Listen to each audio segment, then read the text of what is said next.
Bonjour, alors aujourd'hui on va voir comment brancher une LED et donc pouvoir choisir la couleur de la LED. Donc pour cela vous aurez besoin de différents matériaux. Donc déjà il vous faudra une carte Arduino pour commencer. Donc j'ai pris celle-là. Je mettrai le lien de où l'acheter si vous voulez en description. Et il vous faudra une planche à pain. Donc c'est juste une planche qui permet de relier les instruments entre eux sans avoir à souder. Donc c'est plutôt pratique. C'est plutôt pratique par exemple pour relier des instruments entre eux plus facilement. Donc ici on va prendre 4 câbles mâle-mâle, donc c'est avec des tiges à droite et à gauche. Et donc ici voici la LED. Donc bon, ça fait pas le focus. Ah voilà. Donc elle a 4 pattes. Et là, voici les 3 résistances de 220 ohms. Donc, comment faire le branchement? Eh bien, tout simplement, on va venir tout d'abord brancher les résistances en premier, c'est très important. Sinon, la LED va tout simplement brûler et donc ne marchera plus, ce qui est dommage.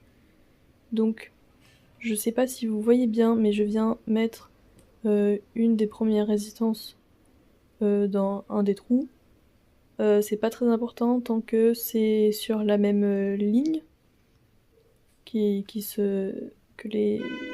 les deux pattes se relient.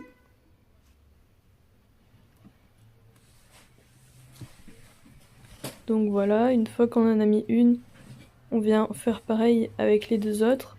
Sauf que comme je vous l'ai dit précédemment, il y a la cathode qu'il faut pas oublier.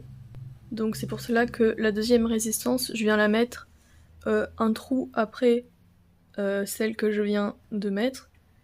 Parce qu'après nous allons placer la LED de manière à ce qu'elle soit reliée directement aux résistances.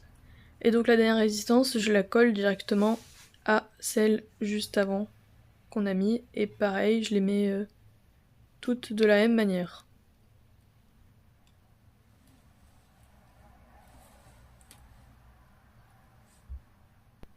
Puis ensuite, je viens mettre la cathode, donc je viens la mettre comme si c'était une résistance, là où j'ai laissé le trou. Mais sauf que cette fois-ci on la relie pas de l'autre côté vu qu'on va la relier à la masse de la carte Arduino tout simplement. Donc voilà.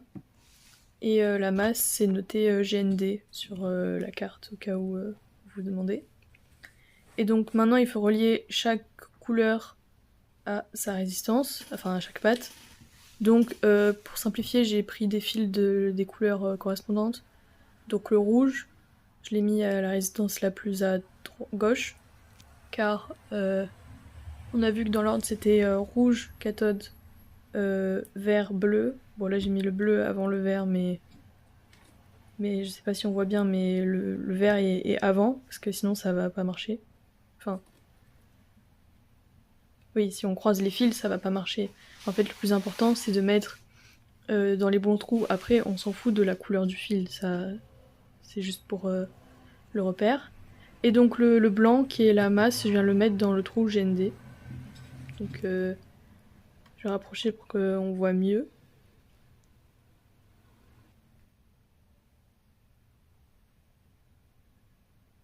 Donc ici on peut bien voir le branchement de la carte. Et donc bon, je l'avais pas encore relié à mon ordinateur. Donc voilà, là je l'ai relié, on peut voir la LED de la carte qui s'allume, c'est rassurant. Et donc après il faut mettre la LED, bien entendu, que je n'ai toujours pas mise. Donc là voilà, on voit mieux que la cathode est plus longue que les autres. Et donc il faut bien la mettre dans le bon sens, comme je l'ai dit déjà plusieurs fois, parce que sinon ça va tout simplement pas marcher.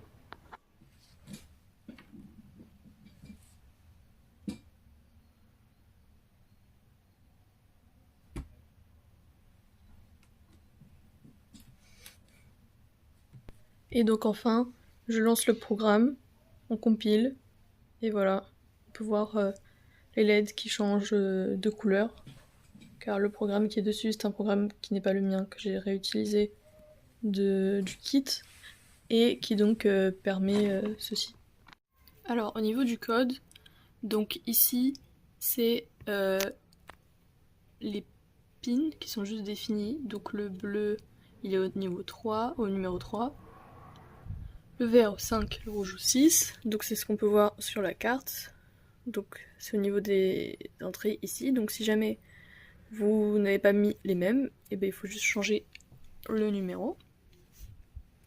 Ensuite ici c'est juste pour dire que c'est des entrées analogiques, donc c'est juste pour que le programme le sache.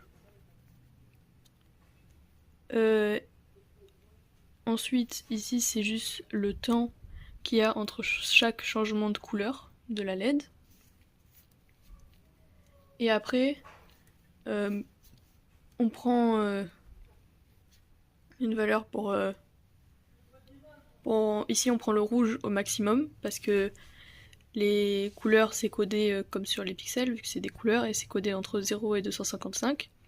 Et donc ici on prend le rouge au maximum et le bleu et le vert au minimum. Et ensuite on va faire des boucles où on va changer chaque couleur. Donc peu à peu. Donc là c'est par exemple le rouge. Là c'est le vert et en dessous on a le bleu. Et donc dans le programme on va prendre les valeurs ici, enfin les couleurs quoi. Et on va donc par exemple pour le rouge, on va faire baisser sa valeur de 1 à chaque tour et on va faire augmenter celle du vert à chaque tour. Et donc ensuite on va l'affecter et là on met le temps entre les deux. Et donc on va faire ça pour tous. Donc ici lorsqu'on passe au vert, c'est le vert qu'on met au maximum. Et donc c'est le vert qu'on va baisser et le bleu qu'on va augmenter. Et enfin pour le bleu, ben on met le bleu au maximum et de même on baisse le bleu et on augmente le rouge. Merci pour votre écoute et j'espère que ça aura été utile.